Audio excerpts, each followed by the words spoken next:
Hey everyone, it's Tim from Cultured.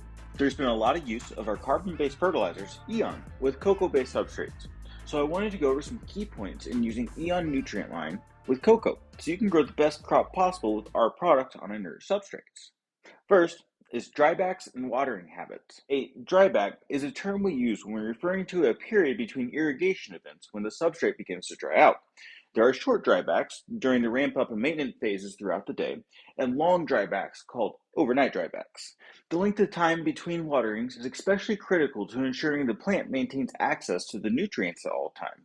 Because one of our main sources of calcium is micronized calcium carbonate, there's a carbonate molecule attached that will raise the pH over time. The drier the cocoa substrate gets, the more likely it is that the carbonates will turn into bicarbonates and raise the pH while taking your cations like calcium with it.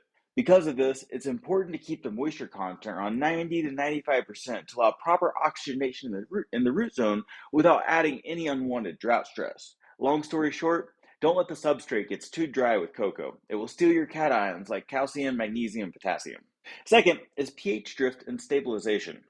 If your pH does end up drifting upward, you'll want to use our product Flush, since it's designed to break apart carbonate and bicarbonates, making calcium 5 times more available. Together, the calcium carbonate and carboxylic acids in Flush create the perfect harmony to balance the pH of the soil. Together, the calcium carbonate and carboxylic acids in Flush create the perfect harmony to balance the pH of the soil. Carbonates will gradually raise the pH, and carboxylic acids will break them apart, lowering their pH, rendering them into CO2 and off-gassing inside your reservoir. This process is what neutralizes the raising pH and begins to adjust it downward to the correct pH range for maximum plant uptake.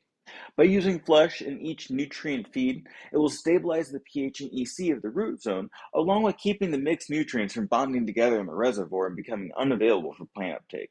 Remember, Flush is a buffering agent, not just a pH down. It will lower the pH, but the real magic happens after you apply it, since the acids will continue to buffer the pH downward over time. Calcium carbonate is a buffering agent in the sense that over time, it will increase the substrate's alkalinity, which is good since it prevents your pH from falling out on you. Flush functions in a similar way as calcium carbonate, just in an acidic sense, where it buffers the soil down in pH over time. The third is measuring EC and nutrition. Naturally, with the characteristics of carbon-based molecules, not all the nutrition for the plant will be available to be measured by electrical conductivity. So using total dissolved solid tools like EC and ppm meters are not going to show you the whole picture. Protein nitrogen has a hard time being completely read by TDS meters, and rock phosphate tends to be mostly available for EC measurements, but some is unavailable and will be available over time, just not to the EC meter. This doesn't mean you can't use your EC as a gauge for mixing nutrients. Just remember that there is more there than what meets the eye when it comes to the total amount of food in the nutrient mixture. For taking readings to see what the EC and pH in the substrate is, your normal runoff calculation won't really work.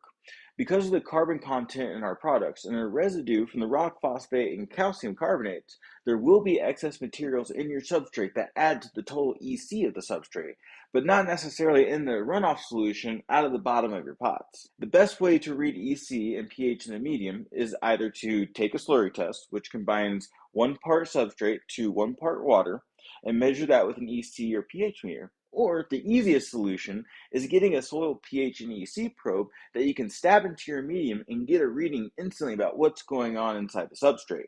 The best time to measure the substrate's EC and pH is a little while after an irrigation event, depending on your pot size and depending on the size of the plant. You want to measure while the soil is moist but not wet. I personally like to take a measurement slightly before I need to water again, so usually 12 to 18 hours after my watering if I'm in like a 5-gallon pot. Lastly, protein nitrogen will require you to use more nitrogen than you may think, since we don't use any nitrates or urea. Our rock phosphate source will also require you to load up on phosphorus at specific stages in time, mainly early veg and right before it blooms, since rock phosphate will not function like salt-based phosphorus at all. Potassium will also come in high demand with inert substrates, so additions of potassium supplements will be needed to keep up with these growth rates of the plants. I hope you all enjoy using EON with cocoa. If you have any questions, come find me on our Discord server or visit culturedbiologix.com for more information about our products.